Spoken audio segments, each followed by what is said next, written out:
இங்க பாருங்க, கொலுசு அறுந்து போய் எவ்வளவு நாள் ஆச்சு. நானும் மாத்தி கொடுங்கன்னு சொல்றேன். இந்த மாசம் மாத்தி தரேன், அடுத்த மாசம்னு அப்படியே போயிட்டே இருக்குது. எப்ப கேட்டாலும் அது இருக்கு இது இருக்கு, அந்த செலவு இந்த செலவுங்கிறீங்களே. எப்பதான் மாத்தி தருவீங்க? எனக்கு நிறைய வேலை இருக்கு, நான் ரொம்ப பிஸி. மாசம் மாசம் கஷ்டம் கஷ்டங்கிறீங்களே, இந்த கஷ்டம் எல்லாம் எப்பதான் முடியும்?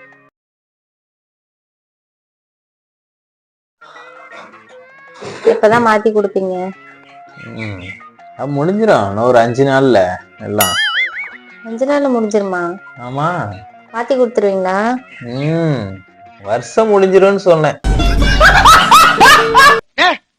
என்னடா பொசுக்கு மலையாளம் பேசிவிட்ட? இடியே ஆனாலும் தாங்கி கொள்ளும் இதயம், இடியே ஆனாலும் தாங்கி கொள்ளும் இதயம்.